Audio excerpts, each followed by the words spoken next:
Hi crafty friend, it's Mona here with a new coloring video tutorial where you can learn how to color realistic bubbles like these with alcohol markers. I am so excited, let's jump into it with the cutest Lawn Fawn supplies. For this card I will use the Bubbles of Joy, the Scripty Bubble Sentiments, Dandy Day, Rub-a-Dub-Dub, Fairy Friends, and last but not the least the gnome stamp set. I stamped the images off camera with the crunchy leaf ink pad, but before I am going to color them, I will show you how I colored these bubbles. I stamped the largest bubble image from the Bubbles of Joy stamp set to a Nina Solar white cardstock with the same crunchy leaf ink pad. Before the coloring, I am giving a quick heat set to the images. This will fix them and will prevent ink smearing. I have created a template to show you the steps I will make during the coloring process. I encourage you to try it, it's so much fun. If you need, just check back here and this will help you a lot. For this coloring, I am using 6 colors from Spectrum Noir Illustrator markers, but you can use any type of markers you have. The point is, when you want to get this look, try to use similar colors like these. I am starting with light yellow, then I am adding pink and turquoise colors. Next I am continuing with the mint color and blend the yellow turquoise segment with it to get a nice smooth transition.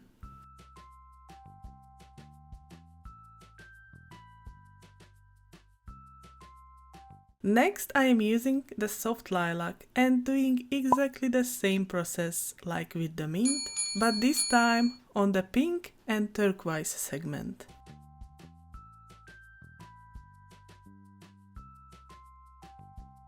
I am repeating this process once more with the blush on the yellow-pink segment and blend them well together with it. The following step is to blend the entire bubble together well with a clear blender.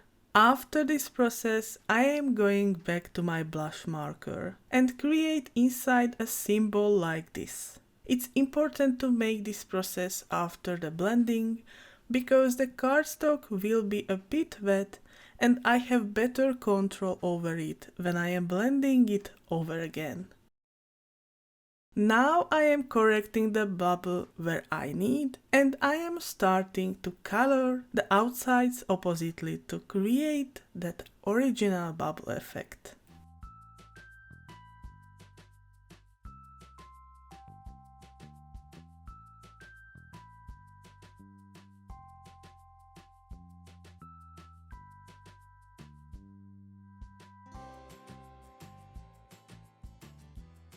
Now the coloring is done, it's time to add highlights. First, I am adding softer highlights with a white pencil. For this process, I am using Polychromos white pencil and I am softening the bubble with it. After the soft lights, I am switching from white pencil to white pen and I will create white reflections with it like this.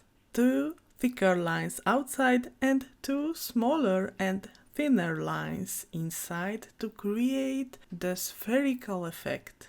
When I have the reflections on both sides, I am adding some regular white lines where I think.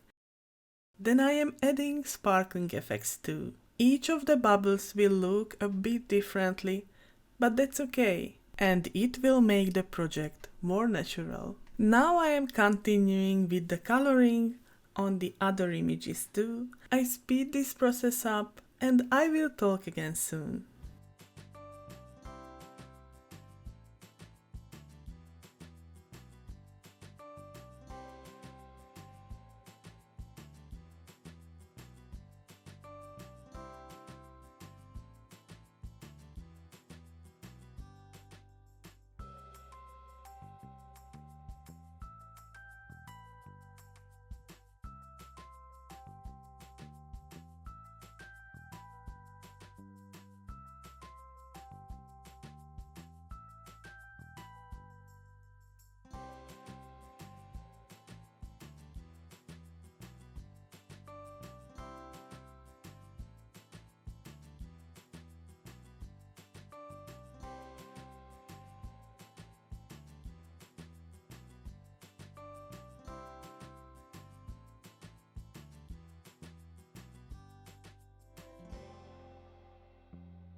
When the coloring was done, I added softer highlights with white pencil and then stronger highlights with white pen again. Then I die cut the images off camera to save you a little time. Next I created green grass with grassy hillside border dies and the grass dye from the mushroom border from cilantro green cardstock. I have also created this banner from mermaid cardstock with the fancy wavy banner dies. Now it's time to create the sentiments. I placed a piece of 4 and a 5 1/4 inches Bristol smooth cardstock to my Misty and applied anti-static powder on it. Then I stamped the sentiment with watermark ink and heat embossed it with white detailed embossing powder. I did the same thing with the teal banner off camera. The following step is the ink blending with Distress Oxide colors. First I am using shaded Lilac Distress Oxide ink, then I am continuing with Peacock Feathers Distress Oxide ink and I am blending the colors together. I wiped off the excess ink from the heat embossed sentiment, then I splattered the background with white watercolor and let it air dry. I continued the blending process with Peacock Feathers Distress Oxide ink on the grass die cut too. Now it's time to put my card together. I picked this beautiful plaid cardstock from the Perfectly Plaid Remix Putty paper pack. I cut it for 5.5 by 4.25 inches. Then I adhered it to the card base and continued with the seam building process. When it was done, I placed the blended background to the card base, then I adhered on it the grass as well and continued with the seam building process.